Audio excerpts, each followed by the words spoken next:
final episode on the Corsair. It's finally finished. My shop time has been precious and limited, but I do manage to get down there time to time and get to where I needed to. This, doing the weathering, which is what this video is all about, it requires laying out the pigments, the oils, etc. And I don't like to leave them laying out and about. So it's not like I can, like I do when I'm constructing, where I can just put something together and then walk away for however long I need to and then come back to it. Leaving out the pigments and oils is not something I'm a fan of. So when I get to doing those, so basically transfers and the weathering pieces are all aspects of modeling where I kind of feel like I need to do them in the stage that they're in, which means the block of time I can set aside for it is kind of focused. It's a way I work, and it's an aspect of my modeling. So with that said, this particular one is all about the chipping, the weathering, and the oils, the pigments, etc., and finishing off. So let's just go ahead and cut into that, and hope this is entertaining. Well, that's it. It's sealed up now, and I can go ahead and get into the weathering.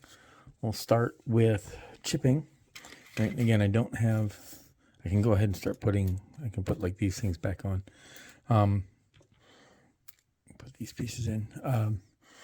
I have, well, the chipping is going to be first. I'm going to do that. I want to do a little bit of research first to see what's the best places, best ways to chip it up. There's also detail, like the marker lights, right? There's these marker lights here and there. I'm going to leave those for last until after I've done the all the weathering and dirting and all that, and then we'll just get to there. But the first thing is going to be chipping, so we'll go ahead and get some metallic paint and some sponge and get to it. I'm going to do it on the dirty bench, so I apologize for the background because it's going to be ugly, but that's just the way it is because that's what I work on. So, all right, we'll get to that. So I do speed up the video here going through it, but it's basic sponge chipping. It's just taking a piece of sponge and a bit of silver paint. For the most part, I use Vallejo just because I do. This happens to be game color, but I don't even know what the difference is. But I like the way those lay down. But just take. I mean, I don't think I need to explain sponge chipping, but that's kind of what I'm doing. Where I'm focusing is on places where I think there's wear. I did look up Corsairs, trying to find the places where the chipping was most prevalent, and I'm also trying to think about where and how the panels and the plane would get chipped up. Again, I'm trying not to overdo it. I'm trying not to make the chipping the centerpiece of it. I just want to add that there is wear to it, and then the other weathering pieces will dull this down as well. But it's just basic sponge chipping. I don't know what more I can say on that. So I just get walked through there and then move on to the next steps. And with that in, that is the scratches. I am trying to keep them, I'm not really trying to go over the top of them, but there we go. They're in now. I do have the armatures on for the wings, so I could get that stuff done. Still do need to do the doors for the gear, but I think I want to do the oils next, and then I'll go back and just do the doors, drop them on last. Got these things in. So next up is the oils, and this is where I'm going to depart. What I'm going to do is I would like to do essentially a lot of dot filtering before I go after the panel lines and the rivet lines. So we're going to go ahead and do light colors to lighten up basically shake up the uniformity of the color, start doing light to get the dot filtering and so forth, and then we'll get into more of that. So let's get on to that part. The way I'm doing this is it's very similar to what people do with pre-shading. And I've seen a lot of people do pre and post shading. I do apologize here. There's glare on this particular area or on this section, but it'll show up better a little bit later. But I use very light paint, very light oil paint, and I just do dot filtering. And it's very, like I said, it's very similar to modeled paint, both pre and post shading with an airbrush. And I'm following the same kind of pattern and then using either my soft brush or cotton wool bud to soften that up. And in some of these places I'll go back with thinner and white spirits to clear off things if they just aren't softening up enough. But for the most part, it's a very straightforward process. You can see the difference. And like I said, it's following. I struggle with my airbrush, and this is why I do it this way. I feel I have more control using the oil paints than, well, the combination of oil and pigments than I do with my airbrush. I just really struggle with my airbrush. And I think maybe this year as I walk through models, I will find reasons and subjects where I will force myself to practice my airbrush. But I really like my control with using the oil paints and different diffuse methods of application. So once I did the modeling, I come back with pin washes and just do the pin wash we need to do, and everybody's familiar with how to do a pin wash. I also do some soft darkening around the rivets that we have, but for the most part, that's the extent of how I use the oils, as you see. We're now in, and we're getting close to the end of the build. I don't know if I went over the top with the scratching and chipping, but it looks okay to me. Again, those of you who are Corsair experts, please, I apologize. This is the best I've got. I'm actually content with where I am at the moment. I have gotten the details put in. We've gone and done the colored markings of the lights following the instructions of the kit. The last thing I need to do is the pigments. So again, those of you who have seen me do aircraft before, I tend also to use pigments. Now this time I used a lot more of the light colored oils to get the mottling effects that I normally do, and the subtle work on the panel lines. So that the panel line work, and I don't know how well this is going to come out on the screen, but I actually got roughly pretty much where I was going with this. But there's still a lot of gloss, and so I need to knock some of that back. And please tell me I did not. Okay, so I do need to knock some of that back with the and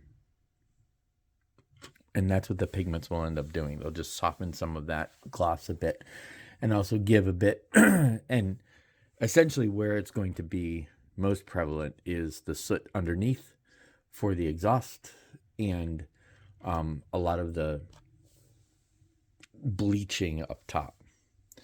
So with that to do, I'll do that, put on the rest of the aerials, the pitot tube, then we'll put the wings on, and so basically we're at the little detail parts, right? So we have the braces for the wings.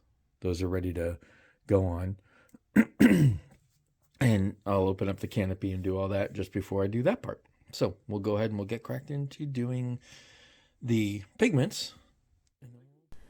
The pigments are the same stuff as I use. So I'm using these AK pigments, and many of my other kits I've used similarly, right? I do need to clean off my brushes real quick before I get started, so I'll do that off camera. And then I start with what I used mostly was this dark soot, and that gives a lot of this, darkening around ports, the shell ejector ports, and for the exhaust area that we have. I'll use that, and then I also use these lighter colors to show the bleaching and to get the different layers of, or the levels of paint variation on the panels. And again, for me, a lot of folks use oils for this. A lot of folks use pre and post shading for this. I find I like the look of the pigment. I like the diffused look of the way the pigments go on, and when they clean up, and when I finish off with the brushing, how they feather, and how you don't really see an edge. But that's just my preference, and this is just how I go at doing those particular aspects of weathering.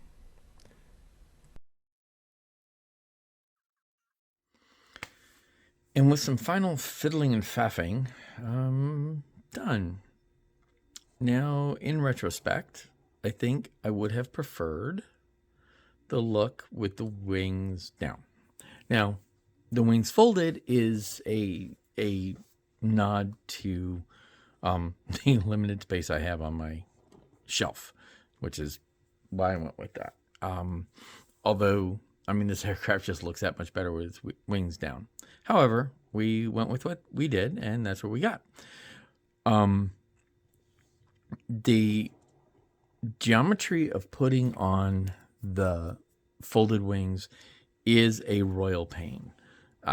What I ended up doing is I ended up breaking the joints twice. I broke this one once just because it was sitting there, and I glued it on and my hand broke it. My hand bumped it and broke it.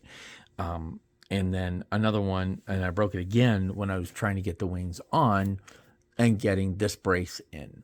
So that brace, and then this mount that goes from here up into this flap, right? Those are the three things that kind of hold the wing in the right orientation. It's a lot bit fiddly. What was that? It didn't belong there. There we go.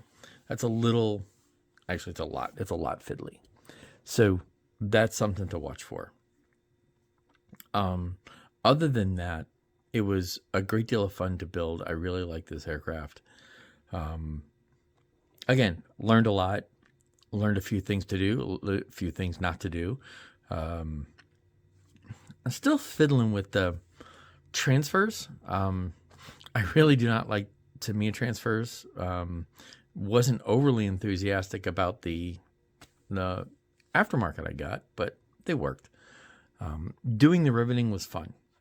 I was surprised it actually was enjoyable, and I liked the result of the extra work. It actually, a lot of stuff on the top of the wing doesn't come out, but you do see it on the fuselage, and it does add that extra interest and look a little bit better. The aerials for the antenna, I'm not sure if those are the correct place. The instructions do not tell you. So the instructions don't tell you where they're supposed to go. There's a picture, well, they're sketched in on the box art, but then when I looked up other aircraft, they had them in different places. So the aerials are different. They're really not that clear on what's what. With that, I also am a little disappointed we don't have rockets or anything for the mounts here. I probably, again, in retrospect, should have left those off. Would have made my life easier. Other than that, though, having gone back, did the lights, covered them with Ard coat, did the same things up on for the running lights on the leading part of the wing. Other than there, yeah. I'll go ahead and I'll put up some pictures here at the end. I hope this series was at least entertaining, if not, useful for those who are looking at building this kit. And yeah, we'll move on to the next project after having learned more things. So thank you very much for watching, and until next time, happy modeling, everybody.